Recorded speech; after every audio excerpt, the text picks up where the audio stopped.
A transmissão de televisão ela depende de um mecanismo básico da física, que é o espectro de radiofrequência. Sem o espectro de radiofrequência, você não consegue levar o sinal de televisão da emissora de TV até a casa das pessoas.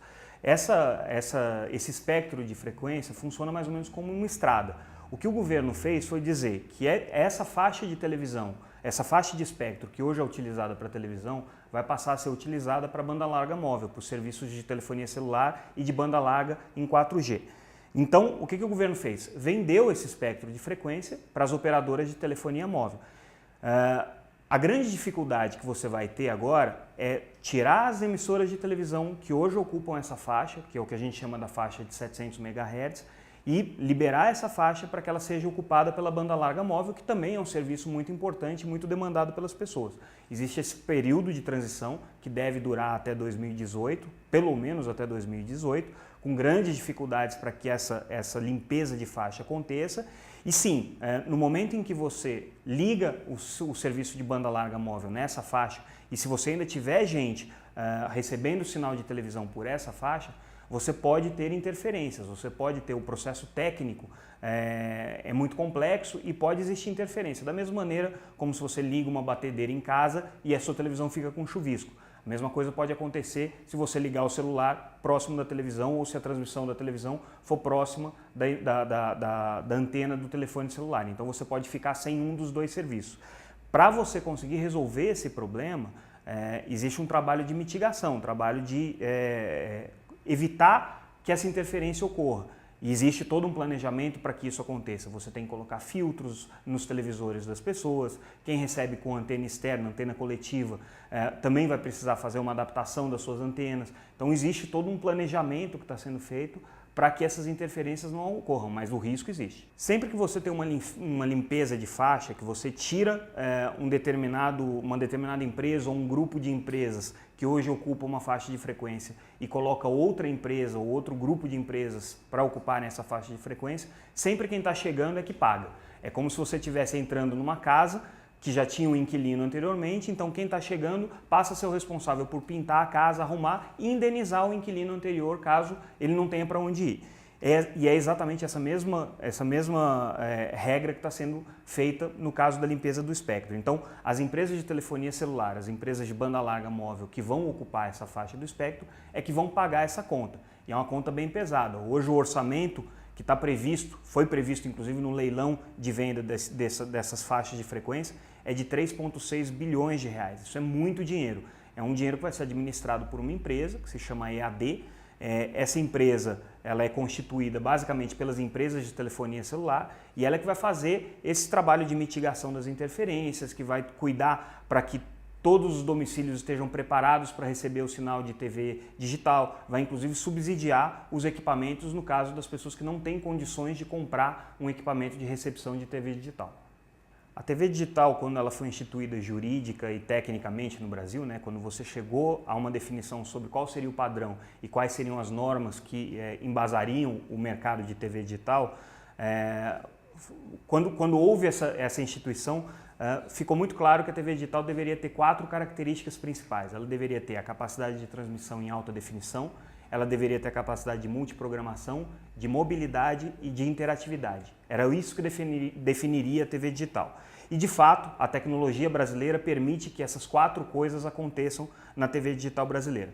A multiprogramação significa você pegar um canal analógico, então, se originalmente você tinha uma emissora de televisão funcionando naquele canal, qualquer que fosse o canal, com a multiprogramação e na tecnologia digital, você passa a ter 4 ou mais canais sendo transmitidos naquele mesmo espaço, naquele mesmo espectro. Essa multiprogramação, apesar de possível tecnicamente, apesar de prevista no modelo brasileiro de TV digital, ela não foi adotada para as emissoras comerciais. E não foi adotada por uma razão muito simples. Havia um questionamento se o aumento de competição na programação comercial de televisão não causaria um desequilíbrio para as emissoras existentes. Então, com base nessa preocupação, o governo decidiu então que apenas as emissoras públicas poderiam praticar a multiprogramação, ela não seria permitida para emissoras privadas. Existem também algumas questões legais por trás disso, mas basicamente foi uma preocupação comercial que limitou a multiprogramação para a TV comercial. Pois bem, Tecnicamente é possível. Do ponto de vista da sociedade, quanto mais veículos e quanto mais alternativas de programação, obviamente é melhor. Do ponto de vista da democracia, quanto mais canais de televisão, melhor mais plural será a comunicação. Só que existe um entrave econômico. Essa análise econômica não foi feita de uma maneira completa, você não tem dados que embasem essa análise econômica e ainda precisa ser feita, essa discussão precisa ser feita. O Brasil precisa ou não de mais canais de televisão comercial? Você tem que levar em consideração que existe a TV por assinatura, você tem que levar em consideração que existe a própria TV pública. Então, qual é a necessidade que se tem? Esse debate ainda não foi feito. A TV pública tem feito um trabalho muito interessante de desenvolver esse conceito da multiprogramação. É um conceito até difícil das pessoas entenderem, principalmente quando elas não estão familiarizadas, por exemplo, com a TV por assinatura, onde você tem uma diversidade maior de canais. Então, para aquelas pessoas que estão acostumadas a receber só o sinal da TV aberta, você ter vários canais de uma mesma emissora pode soar um conceito estranho. Em outros países isso já é praticado com bastante sucesso. No caso brasileiro, a TV pública tem tido uma experiência interessante e positiva no sentido de ampliar a quantidade de canais e a oferta de informação. A TV comercial ainda não, a TV comercial ainda precisa dar esse passo. Claro que, do ponto de vista da sociedade, não tem nenhuma discussão de que quanto mais canais e quanto mais fontes de informação, melhor será a comunicação. Agora, isso é viável economicamente ou não? Essas são dúvidas que precisam ser respondidas pelo governo, pelas empresas, pelo mercado, pela sociedade de uma maneira geral. O caminho para a comunicação, tanto privada quanto pública, é um caminho da pluralidade de meios. Quer dizer, hoje em dia as pessoas não estão restritas só à televisão. As pessoas se informam pela internet, se informam pelos seus aparelhos de telefone celular, pelas redes sociais, se informam em tablets, se informam no boca a boca. As tecnologias de comunicação hoje permitem que a televisão não tenha mais o monopólio tanto da audiência quanto da informação, como havia no passado. O sucesso de qualquer emissora pública ou de qualquer emissora privada passa por entender esse novo processo, essa mudança na sociedade, nas gerações que estão consumindo informação e que estão consumindo comunicação. Mas, obviamente, alguns veículos tradicionais como televisão, rádio e mesmo a mídia impressa ainda têm um papel extremamente relevante. No momento em que a TV pública e a TV comercial conseguirem entender a nova forma de pensar das novas gerações e conseguirem transpor isso para as mídias tradicionais, não há a menor dúvida de que esses canais tradicionais vão voltar a ter audiência ou vão voltar a ter relevância na vida das pessoas. Um dos princípios básicos da TV digital, como eu disse, no momento em que ela foi criada no Brasil, que ela foi concebida no Brasil, isso lá no ano de 2006, era que ela fosse interativa. Interativa por quê? Porque a nova sociedade da informação, as novas gerações que estão chegando são interativas, elas interagem com a televisão via celular, via computadores, elas de alguma maneira conversam com aquele conteúdo que está chegando até elas por outras telas. O conceito da interatividade na televisão foi colocado no arcabouço técnico que definiu a TV digital, foi colocado no arcabouço jurídico que definiu a TV digital, mas não foi colocado na prática.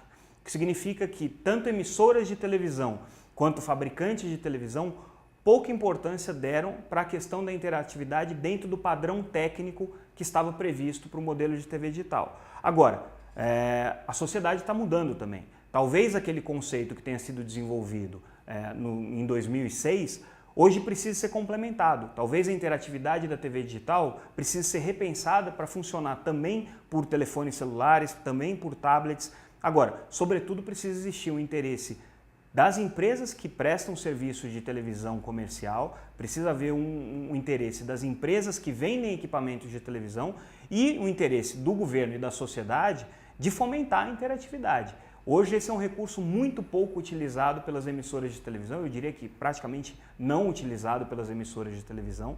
É um recurso muito rico que permite que as pessoas tenham uma outra forma de comunicação e de interação da televisão Enquanto isso não for feito pela própria televisão, vai ser feito por outras mídias, porque as pessoas querem interagir, as pessoas querem se comunicar. A prova disso são as redes sociais. Então, se a televisão não der o canal de interatividade que as pessoas estão buscando, elas vão encontrar de outras maneiras, em outras mídias, em outras plataformas, e isso já está acontecendo. A outra parte relevante do modelo de TV digital brasileira era justamente a possibilidade dela ser móvel, ou seja, você poder andar na rua e continuar assistindo televisão. Obviamente você não vai levar uma tela de 40 polegadas, mas essa televisão estaria no seu celular, ou estaria no seu tablet, ou estaria em algum aparelho que você coloca no seu carro, ou em aparelhos disponibilizados em ônibus, em trens, enfim, né? A possibilidade técnica existe, hoje qualquer pessoa consegue assistir televisão se ela estiver em trânsito, mas o grande empecilho que existe para que isso realmente aconteça é o desenvolvimento do mercado de receptores. Então, os aparelhos que são vendidos precisariam ter essa possibilidade, precisariam ter essa tecnologia. Tanto celulares quanto tablets, GPS para carro, equipamentos de som para carro que tenham tela para que possam funcionar como televisão. E em muitos casos eles ainda não têm a capacidade de receber o sinal da TV digital móvel. O sinal está aí, ele está disponível, ele é aberto, ele é gratuito, mas ele é pouco utilizado porque as pessoas não têm esse equipamento. Agora, também existe uma questão de demanda, né? Será que as pessoas têm interesse de assistir televisão aberta quando elas estão se deslocando, ou estão em trânsito, indo para o trabalho, ou voltando para casa, ou na espera fora do seu escritório, ou em casa, enfim, em algum lugar? Pode ser que esse interesse já esteja sendo substituído por outras fontes de informação, como o celular com uma rede social ou como um mecanismo de comunicação instantânea com outras pessoas. De novo, né, o nosso modelo de TV digital foi concebido bem ou mal há quase 10 anos atrás, né? De lá para cá a sociedade mudou, as pessoas mudaram e pode ser que os hábitos de consumo tenham mudado substancialmente. O processo de digitalização da televisão brasileira começou em 2007, foi quando as primeiras emissoras começaram a fazer a transmissão na forma digital. A televisão por assinatura passou a fazer a transmissão, pelo menos dos conteúdos em alta definição, porque ela já era digital há muito tempo, mas o conteúdo em alta definição mais ou menos na mesma época. E o que a gente viu acontecer de lá para cá foi um crescimento muito grande da TV por assinatura, até pelo aumento da capacidade de compra da população, pelo interesse de ter outras fontes de informação. E o mercado de TV por assinatura saltou do que na época era alguma coisa em torno de 5, 6 milhões de assinantes para quase 20 milhões de assinantes. E a gente está falando de domicílios com TV por assinatura. Em cada domicílio você tem 3, 4 pessoas morando naquela casa. Então, a audiência da TV por assinatura cresceu muito nos últimos anos, né? Cresceu de uma maneira significativa. De alguma maneira, a TV por assinatura rivaliza com a televisão digital aberta, né? Porque dá a essas pessoas uma outra fonte de informação, dá outros canais, outras alternativas para que elas assistam. Mas a TV por assinatura também leva os sinais de TV digital. Então existe uma certa relação simbiótica, né? Quer dizer, a TV digital ela é importante também para o assinante da TV por assinatura e a TV por assinatura permite que o sinal de TV digital, que talvez estivesse restrito por questões geográficas, de qualidade de transmissão ou perdida em algum canal que a gente nunca chega pelo controle remoto, fosse colocado num pacote de TV por assinatura e aquilo despertasse o interesse das pessoas. Vai ser muito interessante acompanhar nesse processo de desligamento da TV analógica para a TV digital quanto que as pessoas vão ou não procurar a TV por assinatura.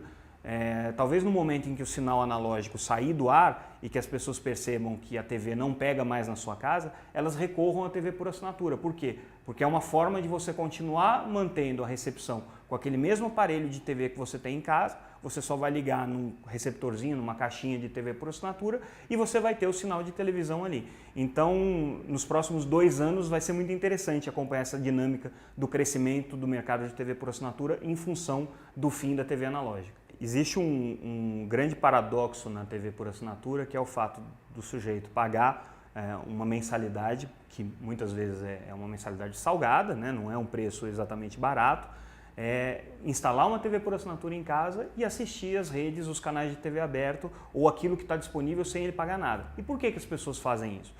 Elas fazem primeiro pela comodidade. Você não precisa se preocupar com antena, o sinal chega com boa qualidade, o áudio chega com boa qualidade, né? Você tem um serviço bom. Outra razão que leva as pessoas a terem TV por assinatura é que ela permite, em muitos casos, que você tenha também o sinal de internet. Você tem a banda larga chegando na sua casa pela mesma rede, pelo mesmo fio, né? E isso é uma comodidade para as pessoas. E também, obviamente, para poder ter outras fontes de informação. Mas o fato é que você ainda tem hoje no Brasil cerca de 60% da audiência entre aqueles domicílios que têm TV por assinatura, uma audiência voltada para os canais abertos, ou seja, são pessoas que estão pagando para receber um sinal que em tese é gratuito. Por que elas estão fazendo isso? É uma questão de se estudar, de se entender mais profundamente o fenômeno. Mas de fato, no momento em que você tiver uma TV digital com uma abrangência efetivamente completa, porque hoje o sinal da TV digital ainda é falho em muitas regiões, né? Então, no momento em que esse sinal da TV digital estiver atingindo uma quantidade grande de domicílios, a maior parte da população estiver servida pelo serviço de TV digital, talvez isso para a TV por assinatura seja um problema. Ou não, né? Pode ser que as pessoas entendam como um complemento. E você tem que pensar também que muitas gerações que estão começando a assistir televisão agora, ou nos últimos 5 ou 10 anos pelo menos, não fazem distinção entre o que é TV digital aberta e o que é TV digital por assinatura. Em outros casos, eu exemplifico sempre com o meu filho, não tem ideia do que é televisão na internet, do que é televisão na TV por assinatura, do que é televisão no DVD e do que é televisão na televisão digital aberta. Então, o conceito de televisão ficou muito mais efêmero, muito mais fluido, né? Ele pode chegar por qualquer meio, por qualquer forma de entrega daquele sinal, seja pela internet, seja pelo ar, seja pelo cabo. Então, enfim, de novo, a sociedade está mudando, os hábitos de consumo estão mudando e o próprio conceito da televisão está mudando. O mercado de televisão brasileiro é praticamente uma tradição brasileira, né? A televisão, o hábito das pessoas é assistirem novelas, assistirem telejornais, assistirem noticiários, jogos de futebol, vem de 50, 60, 70 anos, já é um hábito muito consolidado na população, é uma tradição realmente do povo brasileiro. Esse hábito de você ter a televisão como sua companhia quando você chega em casa, quando você começa a relaxar e você não tem outra fonte de informação, ele vai mudar na medida em que as pessoas tiverem outras fontes de informação. Eu entendo que a televisão digital ela tem um papel importante nesse processo de transição, porque ela vai levar um sinal com mais qualidade, ela pode levar a multiprogramação. A TV por assinatura complementa isso, a internet agora oferece também a forma de você poder assistir televisão. Então, é um processo de mudança geracional, é um processo que a gente precisa entender e não existem hoje estudos concretos nem no mercado, né? Talvez existam consultorias que já tenham feito estudos específicos contratadas por algumas empresas, mas não são estudos que são feitos periodicamente com regularidade por órgãos públicos, pelo próprio governo. Não existe hoje no órgão regulador responsável pelo mercado de radiodifusão, que é o Ministério das Comunicações, uma cultura de elaborar esses estudos sobre a dinâmica dos hábitos de consumo de comunicação, ao contrário do que acontece, por exemplo, na Inglaterra. A Ofcom, que é o órgão regulador das comunicações e do mercado de televisão na Inglaterra, publica regularmente estudos gigantescos sobre hábitos de consumo, como que as pessoas estão se comportando. E por que isso é importante? Por que entender isso é importante? É importante porque as regras que você vai colocar, os limites que você vai dar ou não vai dar para as emissoras de televisão, para os produtores de conteúdo, precisam ser dados com base na realidade. Senão acontece o que está acontecendo hoje com a TV digital, que você tem um conjunto de regras que foram definidas há 10 anos atrás e a sociedade mudou. Então, quer dizer, será que essas regras hoje são pertinentes ou não? Por isso que a compreensão dessa dinâmica, ter informações sobre o que está acontecendo e quais são as necessidades da população brasileira é fundamental e a gente não tem isso. Em todos os países do mundo em que você passou da televisão analógica para a TV digital, houve um processo de desligamento que foi escalonado no tempo. E em todos os países houve algum atraso nesse processo. A grande dificuldade é porque você tem muita gente assistindo televisão e para você desligar a televisão analógica e passar para a televisão digital, essas pessoas precisam trocar os televisores que elas têm em casa. Então, se isso não for feito, essa migração não é possível. O que o governo fez foi alongar um pouco esse prazo. Originalmente ele era junho de 2016 e agora ele foi estendido até 2018. ainda é um prazo muito apertado, porque são muitos televisores, a gente tem no Brasil mais de 110 milhões de televisores, são mais de 60 milhões de domicílios com TV, então para você fazer essa transição e garantir que todo mundo vai continuar assistindo televisão, qualquer prazo vai ser apertado, então o esforço vai ser muito grande. O processo de desligamento da TV analógica para a TV digital requer, primeiro, que você tenha uma digitalização das transmissoras, das emissoras de televisão. Então elas precisam trocar os equipamentos e precisam instalar equipamentos que comportem uma transmissão digital. E de outro lado, as pessoas também precisam trocar os seus televisores e terem aparelhos novos para fazer essa migração. No meio do caminho, você tem uma dificuldade logística imensa, porque você tem gente que mora em regiões muito distantes, o sinal da TV digital muitas vezes não chega a esses lugares, o sinal analógico acaba chegando com uma qualidade melhor, você tem ainda uma quantidade muito grande de pessoas que só recebem o sinal de televisão de forma via satélite. Então, para você conseguir garantir que essa transição da TV analógica para a TV digital ocorra sem nenhum contratempo ou sem nenhum prejuízo para as pessoas que assistem televisão, você tem que verificar se todo mundo conseguiu trocar os televisores, se o sinal está chegando ao Brasil inteiro. A meta do governo é que você só faça essa transição se você tiver 93% dos domicílios recebendo o sinal de TV digital. E hoje a gente não tem nem ideia de quantos domicílios estão recebendo esse sinal, então essa medição precisa ser feita.